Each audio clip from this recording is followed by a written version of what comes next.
अब इसके बाद क्या आ जाता है कलर्ड बार के बाद, तो कलर्ड बार के बाद हम लोग का है, कलर्ड बार के बाद हम लोग का लाइन है। तो कुछ नहीं है, इनके जितने भी क्लोजिंग वाले पार्ट है, क्लोजिंग वाले जो भी हमारे जो भी पॉइंट्स हैं उनको जब आप जोड़ दोगे, जैसे मान लो ये मेरा कैंडल है, ये मेरा कैंडल है, तो इसके जितने भी क्लोजिंग वाले पॉइंट्स हैं उनको जोड़ दो। तो ओपन क्लोज ये हो गया, इसका क्लोज ये हुआ, इसका क्लोज ये हो गया, इसका क्लोज ये हो गया, ये क्लोज ये क्लोज, तो ये जो बन रहा है यही हमारा लाइन है। ठीक है, तो अगर हम यहाँ पे सेलेक्ट कर लें, लाइन में चले जाएं, हम यहाँ से लाइन सेलेक्ट करें तो देखो वही चीज़ हो गया। नीचे इसलिए आ गया क्योंकि स्केलिंग की बात है कि जब आप वो बनाते हो, ये जो आपका चार्ट है ये बेसिकली क्या है, ये सिर्फ क्लोजिंग पॉइंट्स को जोड़ रहा है, ये सिर्फ क्लोजिंग पॉइंट्स को जोड़ रहा है। और पहले जो हमने ये वाला जो लाइन खींचा है, ये मान लो ये जो पिंक वाला जो लाइन खींचा है वो कैंडल स्टिक के क्लोजिंग से खींचा था। तो कैंडल स्टिक का क्लोजिंग तो वही है जो इसका क्लोजिंग है, बट कैंडल स्टिक में स्केलिंग जो है वो दूसरा है, क्योंकि मान लो कि यहाँ पे जो कैंडल होगा उसका लो नीचे होगा, तो ये वाला भी कैंडल स्टिक वाले चार्ट में दिखेगा,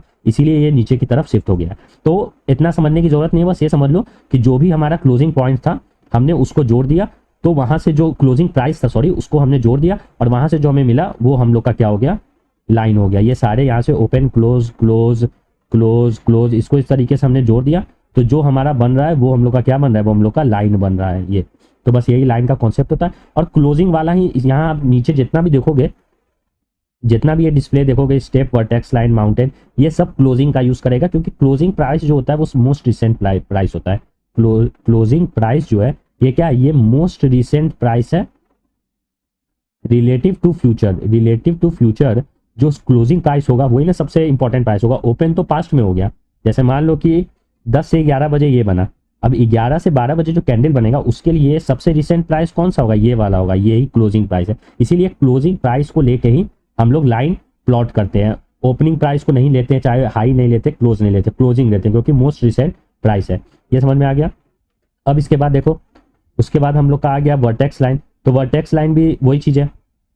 वर्टेक्स लाइन जो है वो भी हम लोग का क्या है, जो हम लोग का बेसिकली लाइन था। देखो ये जो हम लोग का लाइन था, इसी में हमने कुछ नहीं किया, एक पॉइंट ऐसे करके लगा दिया। ये क्या है, यहाँ पे पॉइंट्स ऐसे करके लगा दिए, ये सब देख लो, यहाँ पे पॉइंट्स को ऐड कर दिया, ये सारे पॉइंट्स है। तो ये सब क्या है, ये सब क्लोजिंग प्राइस है, ये सब क्लोजिंग प्राइस है। तो यही हम लोग का क्या हो गया, वर्टेक्स हो गया, वर्टेक्स लाइन। तो ये चीज हो गई। अब जो है इसके बाद वाला आ जाता है आपका कौन सा, स्टेप। अब यार ये स्टेप आपने पढ़ा होगा, ठीक है, ये 11th-12th में मैथ्स वैसे में पढ़ा होगा कि बेसिकली जब आप स्टेप प्लॉट करते हो, तो स्टेप प्लॉट करने का क्या तरीका होता है कि जैसे मान लो ये आपके पास प्राइस है और ये आपके पास टाइम है, ये 1 तारीख है, 2 तारीख, 3 तारीख, 4 तारीख, इस तरीके। 1 तारीख को प्राइस ये था, दूसरे तारीख को प्राइस ये है, तीसरे तारीख को प्राइस ये है, चौथे को ये है। तो अगर आप स्टेप नॉर्मल मेथड से, जो हमारा लाइन मेथड था, उससे हम प्लॉट करेंगे तो हम कैसे करते हैं, हम सिंपल साइज को ऐसे जोड़ देंगे इस तरीके से। बट स्टेप मेथड में ऐसा हम नहीं करते। स्टेप मेथड में हम क्या करते हैं, हम शॉर्टेस्ट पाथ, ये क्या है, 2 पॉइंट के बीच का शॉर्टेस्ट पाथ क्या होता है, एक लाइन। कोई भी 2 पॉइंट है उसके बीच का जो शॉर्टेस्ट पाथ है वो क्या है, वो एक लाइन होती है। बट स्टेप में हम इस शॉर्टेस्ट पाथ का यूज नहीं करते, हम हॉरिजॉन्टल और वर्टिकल लाइंस का यूज करते हैं। जैसे इस पॉइंट से इस पॉइंट तक अगर हमें स्टेप मेथड से पहुंचना है तो हम हॉरिजॉन्टल और वर्टिकल लाइंस का यूज करेंगे। तो यहां से हम हॉरिजॉन्टल वर्टिकल कैसे पहुंचेंगे, तो एक हमारा हॉरिजॉन्टल लाइन और एक हमारा वर्टिकल लाइन, अगर यही ये पॉइंट हो गया तो जो लाइन मेथड है उससे डायरेक्ट हम ऐसे पहुंच जाएंगे। बट स्टेप मेथड से इसमें हम हॉरिजॉन्टल या वर्टिकल लाइन का यूज करेंगे, तो हमें ऐसे जाना होगा फिर ऐसे जाना होगा। तो ये जो आप स्टेप मेथड से जो ये प्राइस प्लॉट हुए हैं ये भी वही चीज है। जैसे कि ये हमारा स्टडीज में हम गए, सॉरी डिस्प्ले में गए, हमने यहाँ पे वर्टिकल लाइन ले लिया। अब क्या है, इस पॉइंट से, ठीक है, ये वाला जो पॉइंट है ये 11 से 12 बजे तक के बीच का क्लोजिंग प्राइस है, और ये जो है ये 12 से 1 बजे तक के बीच का क्लोजिंग पॉइंट। तो हमें इस जगह पहुंचना है। तो देखो हमने ये पिंक कलर दिया, तो स्टेप मेथड से हम कैसे पहुंचते हैं, तो हॉरिजॉन्टल और वर्टिकल लाइन के मदद से पहुंचते हैं। तो ये हमारा एक हॉरिजॉन्टल लाइन और ये एक वर्टिकल लाइन। फिर ये वाला अगर हम पॉइंट हमें जाना है तो ये हमारा हॉरिजॉन्टल लाइन, ये वर्टिकल लाइन। अब इस पॉइंट पे जाना है तो ये हमारा हॉरिजॉन्टल, ये वर्टिकल, ये हॉरिजॉन्टल, ये वर्टिकल, ये हॉरिजॉन्टल, ये वर्टिकल, ये हॉरिजॉन्टल, ये वर्टिकल। तो इस तरीके से ये जो पिंक वाला बन रहा है यही हमारा क्या हो जाता है, ये हमारा स्टेप हो जाता है। तो आप डिस्प्ले में जाओ और स्टेप वाले को चुनो, तो देखो ओवरलैप पूरा कर गया, ठीक है, समझ में आई बात। तो यही होता है स्टेप। स्टेप वाला तो बहुत इंपॉर्टेंट है, ये आप एकेडमिकली जब मैथ्स वैथ्स पढ़े होगे तो उसमें भी स्टेप ग्राफ आपने प्लॉट किया होगा, ठीक है।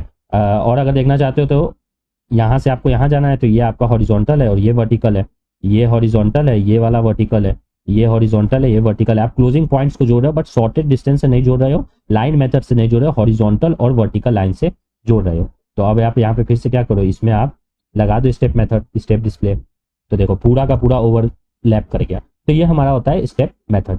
ठीक है, स्टेप मेथड समझ में आ गया। स्टेप डिस्प्ले मेथड माउंटेन में कुछ नहीं होता है, जो भी आपका लाइन चार्ट था, जो भी आपका ये लाइन चार्ट था, बस उसके नीचे हमने क्या कर दिया, माउंटेन क्या होता है, माउंटेन हॉलो तो होता नहीं है, तो उसके नीचे ऐसे करके हमने भर दिया, कलर शो कर दिया, तो वही हमारा माउंटेन होता है। ठीक है, यही हमारा माउंटेन होता है। जो भी हमारा लाइन था उसमें हमने कलर शो कर दिया, तो वो हम लोग का माउंटेन हो गया। तो माउंटेन भी कुछ खास नहीं है समझने वाला। फिर उसके बाद आपका माउंटेन के बाद आ जाता है बेस लाइन। बेस लाइन में क्या होता है कि जो ये माउंटेन हमारा बना, इसमें हमने कुछ नहीं किया, हमने एक रेफरेंस लाइन सेलेक्ट कर लिया। जैसे कि ये वाला जो हमारा लाइन है, ये इसको एक मिनट हटा दो, ये वाला मान लो एक लाइन जो है, इसको हमने रेफरेंस लाइन मान लिया। तो इसके ऊपर वाला एक दूसरा कलर में शो होगा और उसके नीचे वाला ये वाला पार्ट क्या है, ये एक अलग कलर में शो होगा। तो ये हमारा क्या हो जाता है, ये हमारा बेस लाइन मेथड हो जाता है। ये भी बहुत ज्यादा यूज किया जाता है। ठीक है, इसको ऊपर कर ले अगर, तो डिस्प्ले में जाएंगे, देखो बेस लाइन में हम गए, तो ये वाला जो हमारा पार्ट है, ये जो आप देख रहे हो, ये वाली लाइन, ये वाली जो आप लाइन देख रहे हो, ये वाली जो लाइन, ये हमारी क्या है, यही बेस लाइन है। इसके ऊपर का जो भी प्राइस है वो देख लो ग्रीन कलर का है, वो सब क्या है, ग्रीन ग्रीन कलर का। नीचे वाला जो है वो रेड कलर का, यानी कि इसमें क्या है कि अगर आपको कोई टारगेट प्राइस सेट करना है तो आप उस हिसाब से क्लोजिंग प्राइस के हिसाब से अपना बेस लाइन बना सकते हो और उसके हिसाब से आप ट्रेड कर सकते हो। तो वो बात की बात है, वो जब हम लोग सीखेंगे तब समझेंगे। अभी बस बेस लाइन हम लोग देख रहे हैं। तो बेस लाइन का मतलब यही होता है कि जो भी हमारा माउंटेन था, हमने उसमें क्या किया कि एक रेफरेंस लाइन को सेलेक्ट कर दिया। हमने क्या किया, ये हमारा माउंटेन है, इसमें हमने कुछ नहीं किया, हमने एक रेफरेंस लाइन ऐसे करके मान ली। इस लाइन को हम अपने हिसाब से चेंज कर सकते हैं और इसके ऊपर वाला ग्रीन कलर से शो हो रहा है और इसके नीचे वाला ये सब जो पार्ट है ये सब रेड कलर से शो हो रहा है। तो और ये सब क्या, ये सब क्लोजिंग प्राइस है, याद रखना ये सब क्लोजिंग प्राइस है। तो इसी को हम लोग क्या बोलते हैं, बेस लाइन चार्ट रिप्रेजेंटेशन। ठीक है, तो अगर मैं फिर से यहाँ पे देखूँ बेस लाइन, तो ये हो गया। और ये जो बेस लाइन है इसको आप चेंज कर सकते हो। देखो इसको ऊपर जितना ले जाना है, तो ये अब ये हमारा बेस लाइन हो गया। तो इसके नीचे वाला देख लो, अब ज्यादा रेड हो गया और ऊपर वाला ग्रीन ही है। इसको आप और चाहो तो और ज्यादा चेंज कर सकते हो। यहाँ से ऐसे सेलेक्ट कर लो, मान लो 745 पे हमें बेस लाइन को रखना है तो हम 745 पे रख देंगे। तो 745 के ऊपर की जितनी क्लोजिंग प्राइस है सब हमें अलग से ही दिख जाएंगी ग्रीन कलर की, और जितनी 745 से नीचे वाली क्लोजिंग प्राइस है वो सब हमें यहाँ से दिख जाएगी रेड का, पिंक कलर का। तो ये हमारा होता है बेस लाइन मेथड।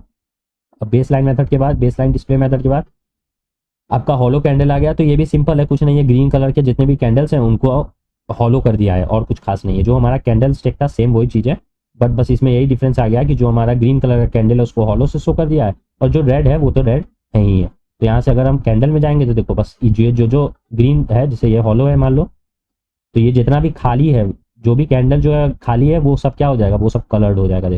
देख लो बस उसी में ग्रीन ग्रीन ग्रीन सब में भर गया। जो भी कैंडल हम लोग का खाली था वो सब क्या हो गया, ग्रीन कलर से भर गया। ये जितने कैंडल्स खाली सब क्या होंगे, ग्रीन कलर से भर जाएंगे। तो यही हम लोग का क्या होता है, हॉलो कैंडल। तो इसका भी अगर कैंडल स्टिक जानते हो तो हॉलो कैंडल का यूज करने का कोई मतलब नहीं है।